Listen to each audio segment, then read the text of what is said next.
Good morning, everybody. Welcome to class this morning. Thank you for joining me. Whether you're watching live or whether you're watching the recording, I just appreciate you watching and getting involved and maybe learning something new. That's always great. Um, so we are on the downhill slope of the class this semester. We are, um, in probably got about 5 weeks left, maybe, if that much. Right, we're coming up quickly on the end of the semester. And I think it's important to point out or redraw your attention, as we've done before, to your final project. That thing is out there, that thing is looming, and it is a pretty big project. So I just wanted to, again, draw your attention to that, just to make sure that you are, at the very least, thinking about it right now, because that's going to help you out a lot. When you get to the point when you're ready to work on it, making a plan, thinking about it, and doing what you need to do to get that done is going to be super important there. But today we're talking about Module 9. And Module 9 is End User Needs Assessment. And so essentially what we're talking about here, and this will probably be one of the shorter live classes that we do, just because we can go on and on and on about this, but I don't really know that we need to. When we're talking about end user needs assessment, we're talking about just what exactly do your users need. And this is going to be more critical for internal clients than it would be for external clients. However, there are some instances in which we would have to do some sort of end user needs assessment for external clients. But the majority of things are when we're dealing with this sort of assessment is going to be regarding internal clients, people that work at the same company that you do, right? Like when we look at Cleveland Community College here and we think about things in that perspective. The IT department is making decisions on what types of technology is rolled out throughout the campus and is the thing that everybody uses. They're making decisions on firewalls and antivirus software and authentication systems for logging in and various things of that nature. And when you look at what everybody needs, and there is a diverse group of people with many different types of needs here on the campus, you have to make decisions that meet the needs of all of these end users. And so that's kind of the point of what we're talking about in this module. Now, when we're examining user needs analysis, our purpose here is essentially to determine which technology products or services best meet end user needs. And there are a lot of strategies that we can take on in order to do this. We can understand a user, at the core, though, we have to understand a user's environment and work situation. Right? And really, in most cases, since we are probably talking about internal clients here, this is going to be easier to do. This is going to be easier to observe or take in or just kind of understand because you're in the same environment. But understanding the user's environment, understanding the work situation is really critical. A lot of this goes back to some of the stuff that we talked about early on in the semester. Back Module 1, Module 2, when we were talking about the rise of knowledge workers and what the needs of these knowledge workers are in order to be able to complete their job. Right, so we have a lot of people with a lot of technological needs. A lot of these technological needs are very diverse. You have people in accounting versus people in human resources versus people in, various other departments doing other things. And each of these departments needs something specialized. They need something specific that will meet the needs of the work that needs to be done in that department to keep them going. In an external client situation, this is mostly going to be informal. All right, these assessments are going to be mostly informal because really what we're talking about for an external client is really going to be like suggestions. right? Like an external client might ask you, well, what type of this should I get, or what type of that should I get? And you'll have to be able to still understand that user's environment and work situation in order to make that suggestion. So this is a very critical thing. Understanding the user is a very critical thing. We kind of, that's been one of our main goals in what we've discussed this semester. Is kind of putting this user-centered focus in the midst of everything that we do. That way we're making sure that we're serving that user better and we're providing the best support that we can provide. So really that's especially critical, is understanding a user's environment and work situation. We want to clarify the problem or the objectives. So we want to understand what the situation is, why something might be needed, right? What is this problem here that has created this need for this product, for this service, for whatever we're trying to introduce here? That way, if we understand the problem, we can understand if the solution that we're trying to implement solves that problem. Right? If the solution that you try to implement doesn't solve your problem, best case scenario, you're back at square one, where nothing's really changed. Maybe you've spent a little bit of money that's out of your budget now. But worst case scenario is that you actually make the problem worse, which is common when we don't have a solid understanding of what we need to be doing with our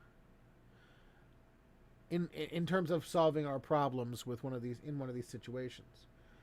So we need to know what the problems are, how they need to be solved. And we can't just look at one thing, right? We need to investigate alternative solutions. It's kind of easy to think about one thing and let that one thing be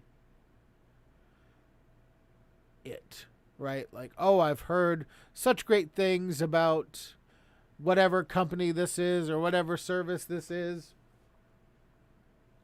We kind of go into that with a bit of internal bias about what we believe is best or what we have heard is really, really good. But even though we might have heard that it was really, really good, or we might have heard that it could solve our problem, that doesn't stop us from needing to research that more to figure out if it does solve that problem, if it does meet those objectives that we're looking for. And it also shouldn't stop us from looking at other things that might meet our needs better. There are things that you've never heard of out there that could be the perfect solution for your problem.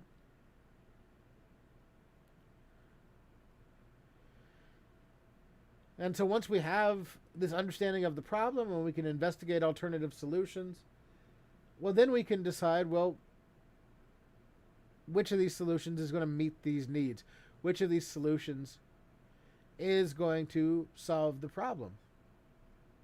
And sometimes that's something that you can buy off the shelf, right? You can just go buy it and purchase it and put it and install it, and everything will work and everything will, all the problems will be solved. But sometimes these needs will be so custom, they'll be so unique, that it's going to require a built solution. It's going to require you to take parts piecemeal from various companies and try to put them together in a network or computing solution, or it's going to require you to write your own software. Obviously, this is going to be more expensive, typically trying to come up with this purely custom solution, and you do want to make sure that you exhaust all alternatives before you go down that route. But there are certain situations in which this is really the best option, because the needs can't really be met by any other any off-the-shelf products. Now, I would say personally that the number of these situations where the needs can't be met by off-the-shelf products is diminishing dramatically, right? Like, essentially, if you can think of it, if it's a problem that people have, there probably is a solution that's been invented somewhere that can take that problem head on.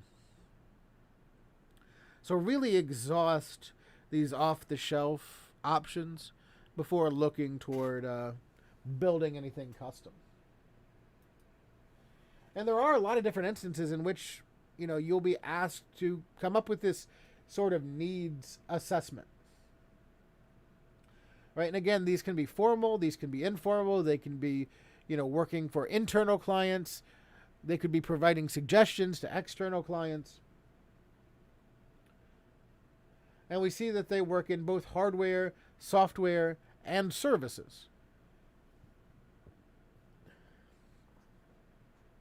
Right, like hardware and software kind of makes sense. We're looking at things like figuring out the needs of someone on a computer system or a peripheral to add to an existing system. Some kind of application software package or networking equipment or the type of network that we install and put in. And then mobile devices. Everything is on, every computing device that is used for work needs some kind of assessment to meet the needs of that user. In turn, one of the things that we don't really think about as much are the supporting services, the other things that kind of go with this technology, this hardware and software that support it, that keep it running, that keep it up to date. Things like training. Right? So if we suggest this computing platform, because we've determined through a needs assessment, we've looked at all the options, we've looked at all the alternatives, and we've determined that this thing is what we need. And we say, okay, we're adopting this thing. You need a training program in place to ensure that your users are able to use that new system that you've determined that meets everyone's needs. Because, that goes back to stuff that we've talked about previously, right? We talked about it in relation to like technical writing. We've talked about it in relation to various odds and ends. In terms of, making sure that our users have the knowledge that they need to be able to take on the problems they encounter as they progress. So if we say this solution solves your problems, well, then they should also know how that solution can solve their problems and the means through which they can use that product that is better than it was previously, or that was better than the previous attempt at solving that problem. An ISP, an internet service provider. What kind of service can you get? What's your availability? What's your uptime?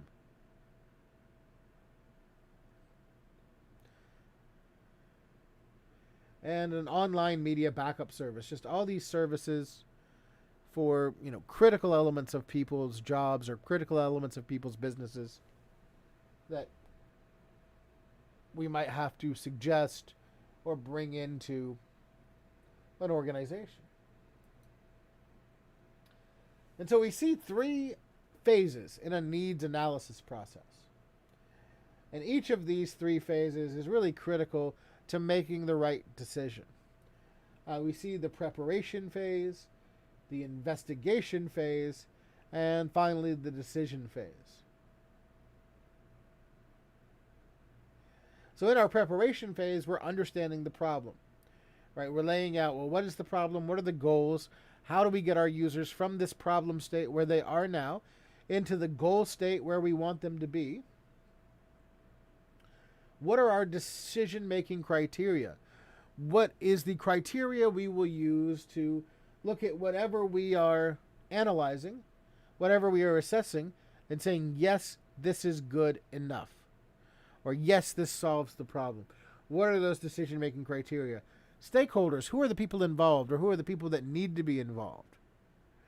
Right, like if you're doing this sort of analysis and you're doing it especially for other people that might be in a different environment, One of the things that you might want to do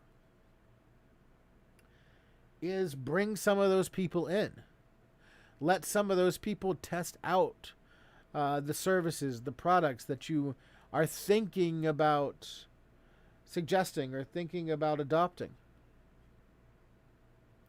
That would be a good way to get an individual's hands on something that would have intimate knowledge with the problem and give them a better idea of how this particular product might solve their problem.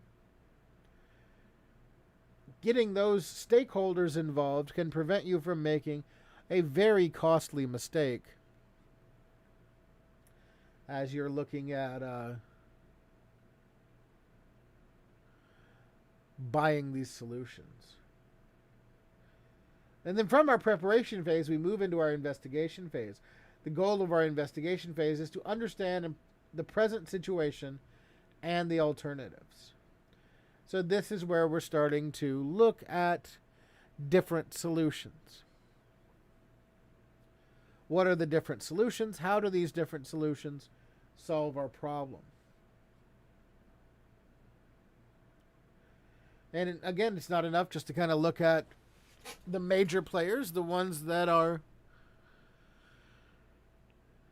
kind of the big bad walking dogs out there that are, stepping around and kind of dominating the marketplace. You want to look at everything or all possible solutions. During this investigation phase, it's just as important for you to learn why you wouldn't want something as it is to learn why you would want something. Right, so that's a big thing here in our investigation phase. We move from that investigation phase into the decision phase. That's where we have all of our information. We've prepared, we've properly investigated. We have everything. We've done our due diligence. And now we can determine which system to buy, and if it doesn't exist, whether we would want to build it ourselves. So this decision phase or this determination phase is where we finally take the culmination of all the data that we've gathered, all the research that we've done, and make a decision. And really, just like everything else that we've kind of covered over this semester, everything has a process. Everything has a beginning, middle, and end. And this is, all of this stuff that we've kind of discussed, but especially this needs analysis, is not something that you can just walk into and make a quick decision and cross your fingers and hope it works. Right? What we're looking at can be incredibly costly, which would be even more costly if a solution did not work the way that we thought it might work. Because then you have a worthless product and you still have a problem that you have to purchase another product or service to solve. And then there's the idea that you might actually make the problem worse if you don't have that good understanding of what the problem is before you go into trying to purchase a product. And then I think another thing here that a lot of people don't realize is just how many hours go into this. Right? The more hours, the more time we put into making decisions that aren't going to work, as we try things over and over and over and over again, that's time lost. If we take a little bit of extra time up front and participate in the process, then that's going to save us a ton of time on the back end when we get past the decision phase and on into the implementation phase.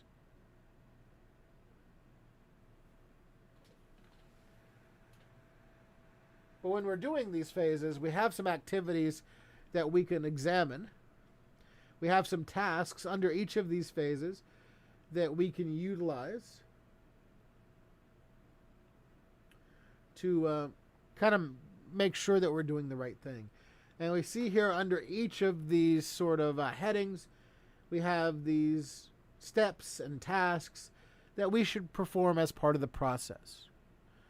We're gonna look at this process here, and we're gonna trust the process. because this, is a tried and true method of getting the best solutions for what we have.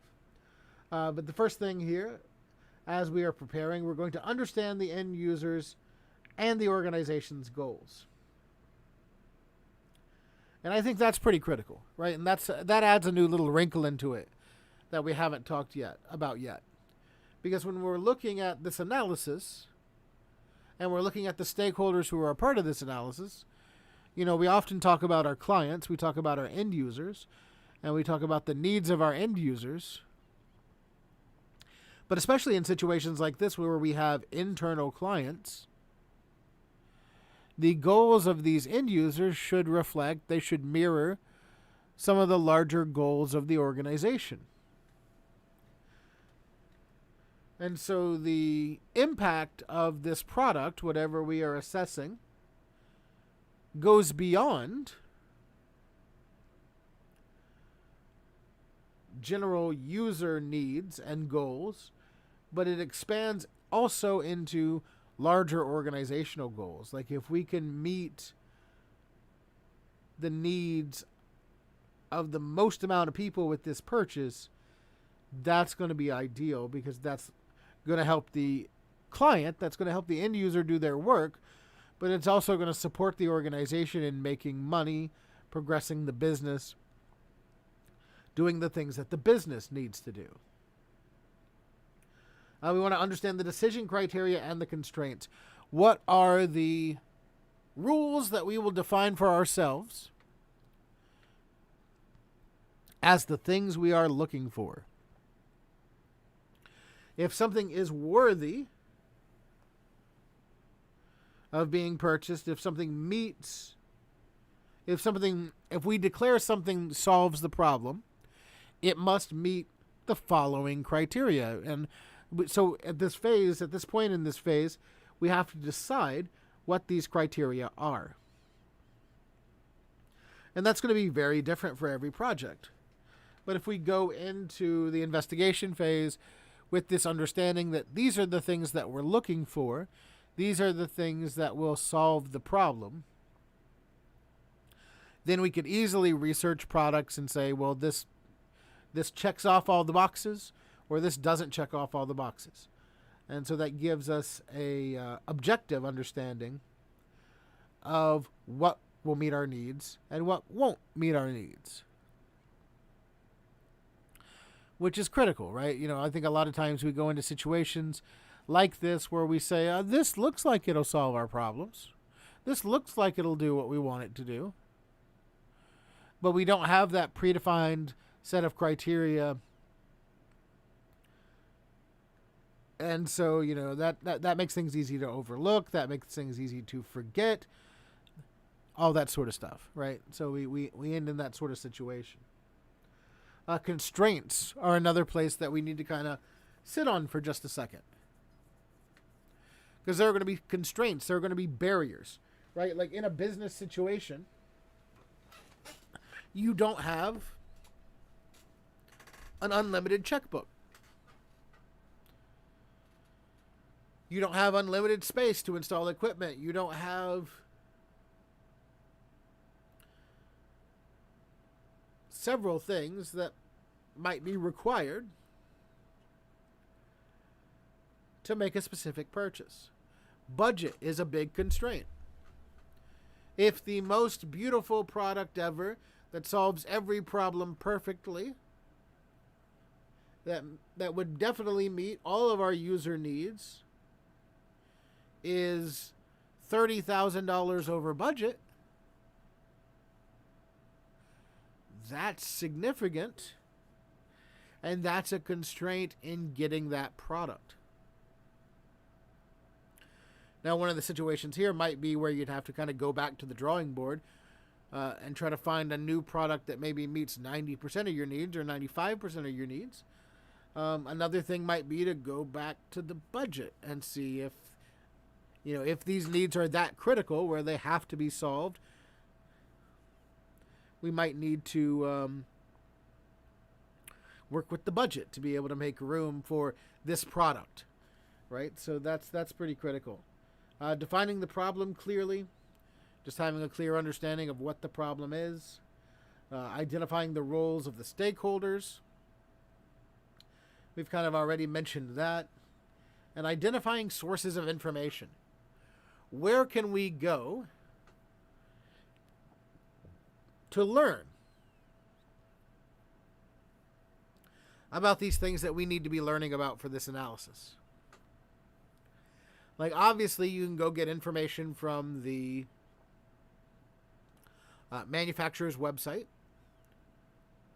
or you can get information, some other way directly from the manufacturer.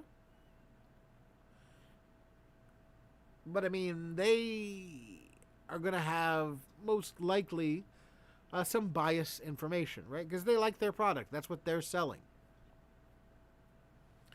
And one of the big goals of having this product is to convince you to buy it.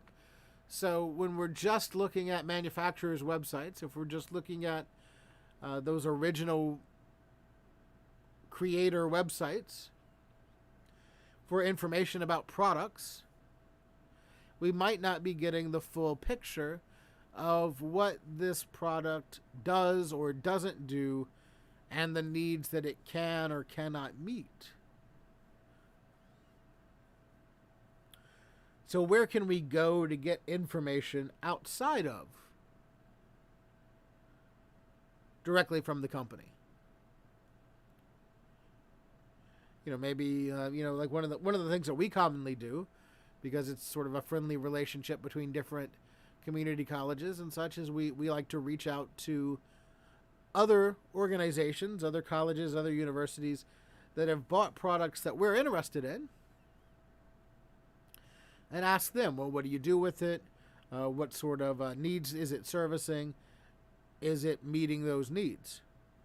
Right? You get that account from another user who's maybe had a little more experience with it, who has, maybe brought it into their organization. I mean, this is going to be tougher in a business sense, especially when you're dealing with like competitors who have, they want that business advantage. They want that competitive advantage. So a competitor who, if you ask a competitor like, oh, you got this, how well do you like it?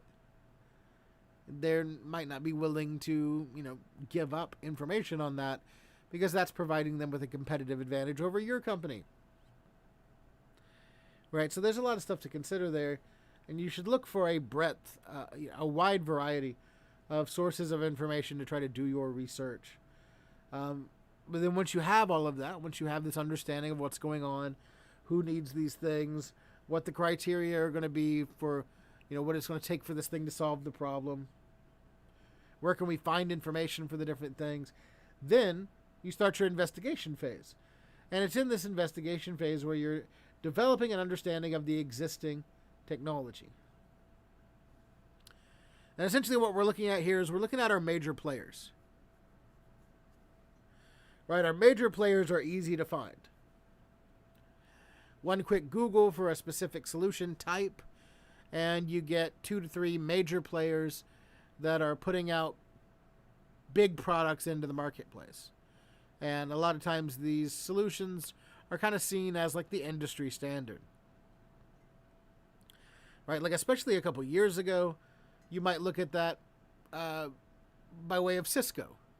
Right, you go into a lot of organizations, they have Cisco routers, they have Cisco switches, all of the Cisco networking equipment is in place in an organization. And as such, Cisco kind of becomes the industry standard, it becomes the major player. But there are a lot of other players out there that are making quality products that might meet your needs better, that you might not know about. So you start from that point where you're finding these major players, and you're branching out into investigating alternatives. And these are these lesser players. These are these lesser knowns. But also an alternative that you'd want to investigate is if you would want to build your own. If it's possible to build your own. Is that something that you'd want to do? So we're looking at, major players, we're looking at minor players, we're looking at opportunities to build our own, and we are getting an understanding of these and investigating these items, comparing them to that list of decision-making criteria that we established early on in our process. So we can kind of check off boxes and we can understand, okay, this solves our problem. This solves about 80% of our problem. This doesn't solve our problem at all. So on and so forth. And it's more just data collection, right? Really, in our preparation phase and our investigation phase, it's really all just data collection. And the more data that we can collect, the better informed our decision making will be. And that leads us into phase 3, which is our decision phase activities. And this is where we're kind of saying, okay, this is what this purchase would look like, right? We're going to develop a model of the proposed solution. We're going to say, like, okay, we're going to buy 200 of these devices and we're going to install them here, here, here, and here. And that's going to do this, this, this, and this. And we're going to develop that proposal.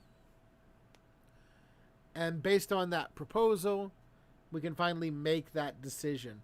Whether we're going to build it ourselves, whether we're going to buy it, either one, we can finally make that decision, a well-informed decision with an implementation plan, with a model for implementation, if you will.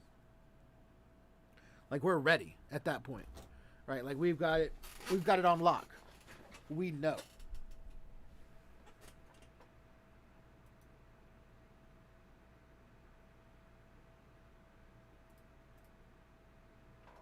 Now, there are some needs analysis and assessment tools that I want to talk about, some of them really quickly. We have a list of them here. A project charter, a cost-benefit analysis, data collection instruments, charts and diagrams, prototyping software, and project management software. Each of these sort of help to support this needs analysis.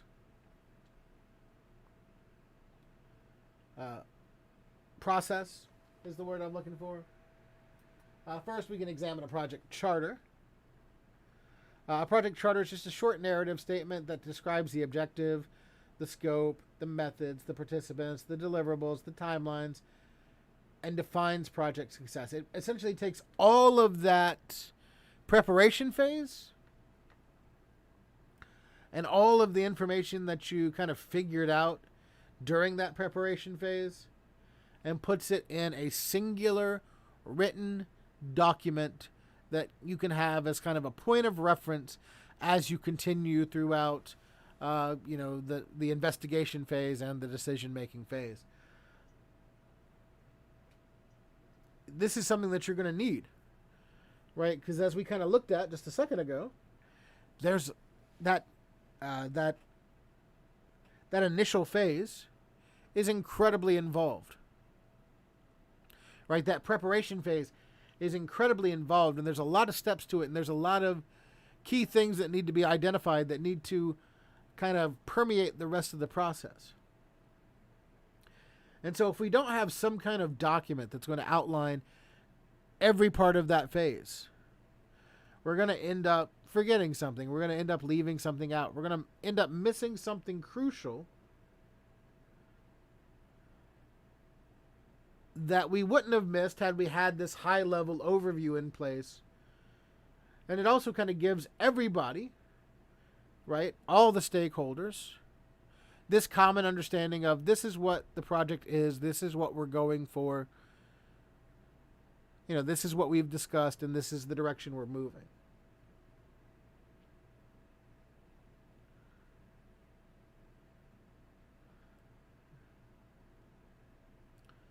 And so we really need that.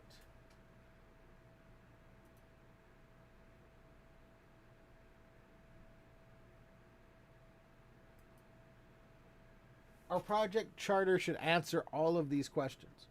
What are the objectives of the project? What will be achieved? What is the scope? What is excluded? Like, what do we need? What do we don't? What are things that we don't need? What are our methods to achieve these project goals? These are all questions here, and I won't read them all because you can see them here. If you want to, you can pause the video and just read them all and watch and maybe write them down, right? I think these are also in your textbook.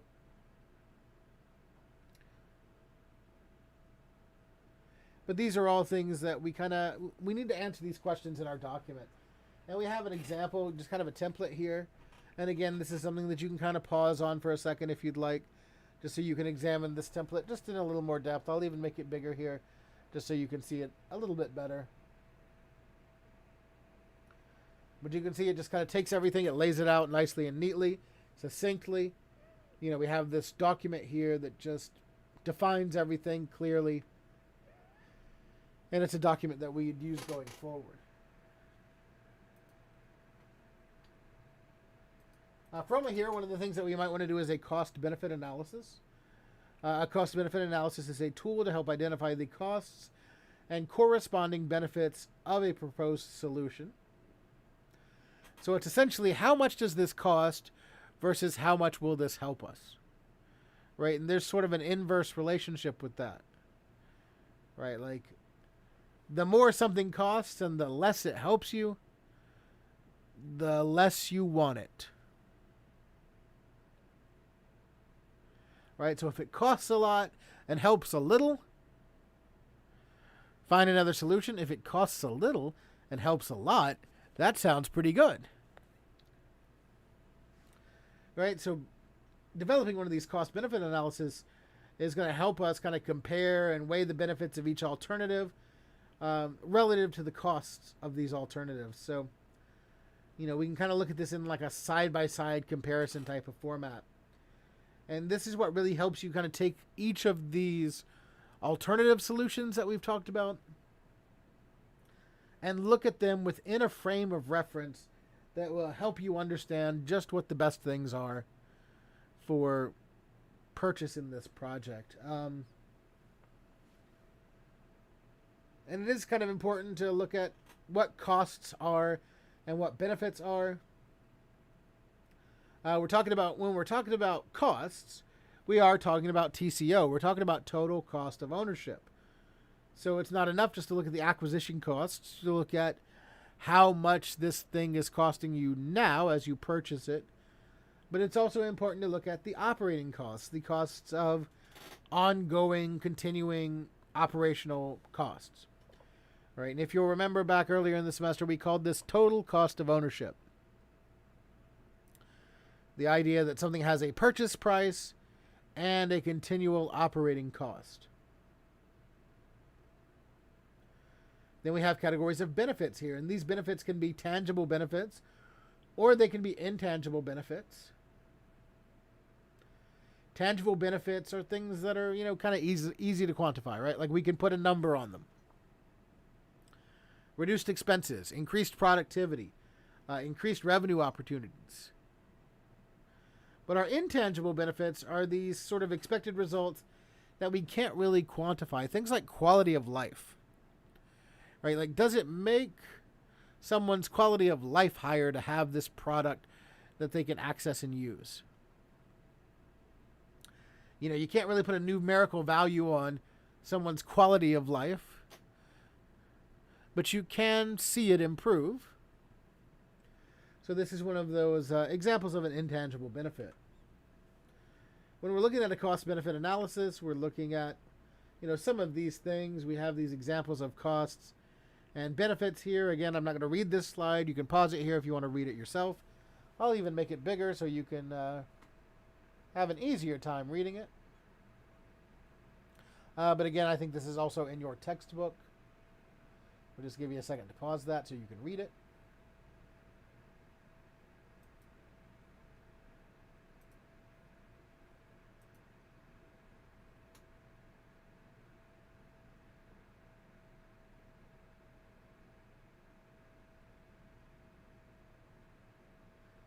And I think I want to do one more thing today. I want to wrap it up, and I want to talk about an IPO chart. Because your lab for this module is is a development of an IPO chart. An IPO chart is a diagram that represents input, processing, and output steps to perform a task. So when I'm creating an IPO chart, what I'm doing is I'm essentially asking and answering these following questions.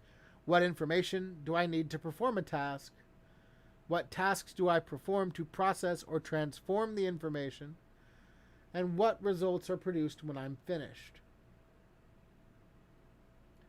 So this is kind of a before, during, and after when we're looking at an IPO chart.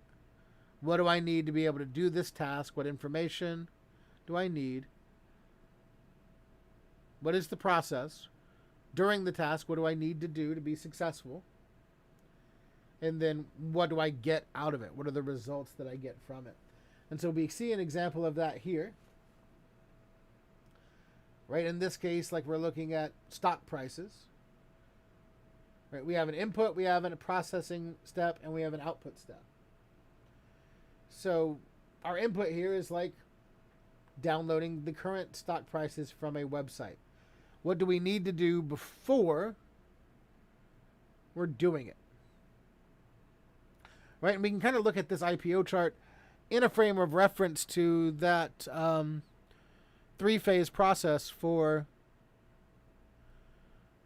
needs analysis that we were looking at, right? Like there's an input, there's an information gathering phase, there's a processing phase where you're taking that information and you're weighing the alternatives and looking at the different things that are available and coming up with that whole cost benefit analysis and trying to determine which one is the best. And then the output is that decision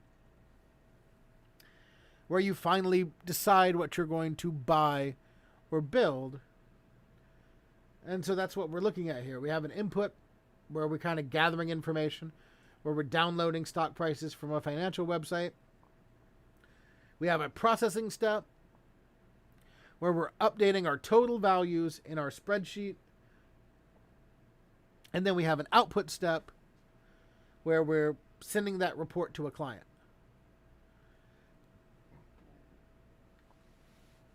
And so really we can look at this needs analysis and needs assessment on a macro level, utilizing an IPO chart, getting information, processing that information to make decisions, and making a decision. And we can also look at it on a micro level for different aspects. Now that we have this, now what? Well, what information do we need? How can we process it? What's the output? What are we getting out of it? So really this IPO chart, we have these three columns where we put our input, our processing, and our output. And like that project charter that we mentioned earlier, it takes the process and it clearly delineates it in a written document that kind of makes things understandable, makes things workable, allows us to get the job done. Let me just check really quickly here to see if there's anything else that I really want to talk about today.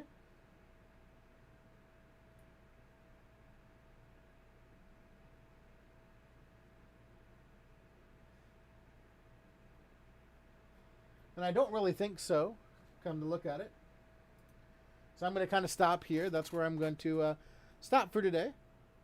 We'll hang out in the chat just in case anybody who's here with me has any questions. If you're watching this later and you have questions, please send me an email or a Teams message. Thank you for watching, and we'll see you next time.